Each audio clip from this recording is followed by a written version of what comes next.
Friends, நான் உங்களோட தேஜஸ்ரீ. இந்த வீடியோவில் நம்ம பார்க்க போகிறது second day of Delhi trip start ஆகிடுச்சு. வாய்ஸ் கொஞ்சம் மாதிரி இருக்குன்னு பார்க்குறீங்க, எனக்கு ரொம்ப நல்லா ஃபீவர். இது அன்றைக்கி ஃபஸ்ட் டேயோட நைட்டு நாங்கள் கொடுத்த 2 cups ஆஃப் காஃபி. அன்றைக்கி நைட்டு சாப்பிட்ட dinner chicken gravy and idli செமையாக இருந்துச்சு. ஓகே, இப்போ நாங்கள் வந்து எங்கள் டேடியோட போத்தில் செட்டில் ஆகிட்டோம். இது வந்து மிடில் பர்த் என்னோடது. ரொம்பவே ஹாப்பியாக இருந்துச்சு. எனக்கு ஃபர்ஸ்ட் டைம் நான் மிடில் பர்த்தில் போகிறேன் அப்படின்றதுல நாங்கள் வந்து செட் பண்ணிகிட்டு இருந்தோம் மிடில் பர்த்தை. நான் ஏறினதை பார்த்தாலே உங்களுக்கு தெரிஞ்சிருக்கோம் எவ்வளோ வந்து ஸ்கேரியாக ஃபீல் பண்ணியிருப்பேன்னு. அப்புறம் வந்து நார்மலாக ஆயிடுச்சு.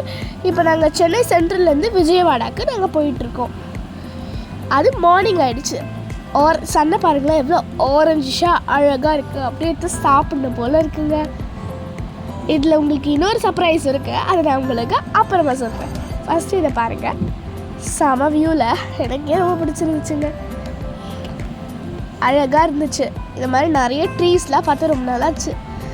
இப்போ பார்த்தீங்களா, இங்கே ஒரு லேக் மாதிரி சூப்பராக இருந்துச்சு. சன் கலரை பாருங்கள் எவ்வளோ கோல்டிஷு, செம்ம அழகாக இருக்குது. இந்த சன் கலர்லாம் எனக்கு ரொம்ப பிடிக்கும். ரொம்ப கிராஸஸாக செம்மையாக இருந்துச்சு. நாங்கள் லஞ்சுக்கு ஆக்சுவலி நிறையாவே எடுத்துகிட்டு வந்தோம். லெமன் ரைஸ், அப்புறம் வந்து புளி சாதம் அப்படிலாம் எடுத்துகிட்டு வந்தோம். எது சாப்பிட்லான்னு யோசிக்கிறதுக்கு எங்களுக்கு ரொம்ப நேரம் ஆகிடுச்சு. அப்புறம் வந்து நாங்கள் ஜாலியாக வேடிக்கை பார்த்துட்டு இருந்தோம். நாங்கள் மொபைலே யூஸ் பண்ணலங்க. ஃபுல்லாக டிவி வந்து வேடிக்கை மாதிரியே ஆகிடுச்சு. வேடிக்கை பார்க்குறது எங்களுக்கு ஒரு டிவி பார்த்து ஒரு ஃபண்டு. அப்புறம் என் குட்டி தங்கச்சி எழுந்துட்டா. அவளுக்கு சேஃப்டிக்காக நாங்கள் ஹேண்ட்பேக்கை வச்சுருந்தோம். மார்னிங் எழுந்த உடனே குட் மார்னிங் அப்படின்னு சொல்லிட்டு என்கிட்ட எங்கே போகிறோம், எதுக்காக போகிறோம், டூர் போகிறோமா, நம்ம எங்கே போகிறோம் அப்படின்ற விஷயங்கள்லாம் கேட்டு தெரிஞ்சுக்கிட்டா. அப்புறம் போயிட்டு நாங்கள் ப்ரஷ் பண்ணிவிட்டு ஃப்ரெஷ்ஷப் ஆகிட்டு வந்துட்டோம். அப்புறம் நல்லா விளையாடிட்டு பேசிட்டு வேடிக்கை தான் மோஸ்ட் ஆஃப் தி டைம் பார்த்துட்டு இருந்தேன். நைட்டு தான் இங்கே வேறு லெவல் வியூ இருக்கும். எனக்கே அந்த வியூலாம் ரொம்ப பிடிக்கும். அப்புறம் நாங்கள் 2 பேரும் ஜாலியாக வேடிக்கை பார்த்துட்டு இருந்தோம். எவ்வளோ அமைதியாக இருக்கோமோ அதை விட டபுள் மடங்காக நாங்கள் இங்கே வந்து அமைதியாக இருந்தோம். எங்களுக்கு ரொம்ப பிடிச்சிருந்துச்சு. அதில் சில டைம்ஸ் எங்களுக்கு சில பிளாஸ்டிக்ஸ் கவர்ஸ் அந்த மாதிரிலாம் கிடச்சிது. நான் கண்டுபிடிச்சிட்டேனே அப்படின்னு கற்றுவோங்க. அப்புறம் என்ஜாய் பண்ணி விளையாடிட்டு இருந்தோம். இந்த பர்த் வந்து ஆக்சுவலி பார்த்திங்கன்னா எங்களோட பர்த்துக்கு ஆப்போசிட்டில் இருக்க 2 பர்த் இருக்கும்ல, அந்த பர்த்துக்கு லாஸ்ட் பர்த். ஆக்சுவலி எங்களை 2 பேரும் உட்காரலாம். ஸோ எனக்கு ரொம்பவே ஹாப்பியாக இருந்துச்சு. இந்த பர்த்தில் தான் நான் நைட்டு தூங்கலாம் அப்படின்னு பிளான் பண்ணிதான்.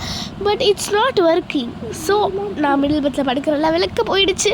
It's not an feeling, but I'm so happy. But நான் வந்து டெல்லியிலேருந்து வீட்டுக்கு ரிட்டர்ன் வரும்போது அந்த பர்த்தில் தான் படுத்து ரொம்பவே ஹாப்பியாக இருந்துச்சு. நாங்கள் ஃபேமிலியாக எடுத்துக்கிட்ட ஃபோட்டோ. இது வந்து காட்டன் தோட்டம். எவ்வளோ அழகாக இருக்குல்ல, செம அழகாக இருந்துச்சு. இந்த காட்டன் தோட்டத்தில் சில இடத்துல பார்த்தீங்கன்னா டிராக்டர்ஸ் நிறைய விஷயங்கள் இருந்துச்சு. இது என்னோடய மொபைல் தான். எனக்கு 2 மொபைல் இருக்குது. இதில் பாப்பா ரைம்ஸ் பார்த்துட்டு வந்தா, நான் போர் அடிக்குது அப்படின்னு சொல்லி இதை இன்ஃபர்மேஷன் பார்த்துக்கிட்டு இருந்தேன். ஹைதராபாடே நம்ம தாண்டிட்டோங்க. நாங்கள் அப்புறமா கன்ஃபியூஷன்லேருந்து முடிச்சு சிப்ஸ் அண்ட் புளி சாதம் சாப்பிட்டு முடிச்சிட்டோம். அப்புறம் இதே மாதிரி இங்கே ஒரு ரயில்வே ட்ராக் இருக்குது, நல்லாவே இருந்துச்சு. எனக்கும் என் தங்கச்சிக்கும் ஆப்போசிட் பர்த் தான், சொல்லலை. ஆனால் என்ன மிடில் பர்த்தில் பார்த்தா வியூ தான் அவ்வளோவா தெரியாது, பட் நல்லாயிருக்கும். இது இங்கே பார்த்தீங்களா என்னென்ன மரம் நிற்கிதுன்னு பார்க்காதீங்க, இதுதான் ஆரஞ்சு தோட்டம். செம்ம அழகாக இருந்துச்சு ஆரஞ்சு தோட்டம். இது ஜெய்ப்பூரில் இருக்க ஆரஞ்சு தோட்டம். இதில் இன்னொரு சர்ப்ரைஸ் இருக்குதுன்னு சொன்னேன் பார்த்தீங்களா, அதாவது சன் தெரிஞ்ச போது உங்களுக்கு ஒரு சர்ப்ரைஸ் இருக்குதுன்னு சொன்னேன் பார்த்தீங்களா, அது இன்னும் கொஞ்ச நேரத்தில் நீங்கள் தெரிஞ்சுக்க போகிறீங்க. அது என்னதுன்னா, அதை நான் உங்களுக்கு சொல்ல போகிறேன். அது என்னதுன்னா, நாங்கள் ஆரஞ்சு ஜெய்ப்பூரில் வாங்கினோங்க ஸ்டாப்பிங்கில். நிஜமாலே இப்போ வந்து உங்களுக்கு அந்த ஆரஞ்சு நாங்கள் வாங்கிலாம் சாப்பிட்டோம், செம்மையாக இருந்துச்சு. அப்புறம் நைட்டுக்கு ஐஆர்டிசியில் பீஸா ஆர்டர் பண்ணி வெறித்தனமாக நாங்கள் முடிச்சிட்டோம். Thank you guys. Wish you all. Bye bye. See you. For more videos.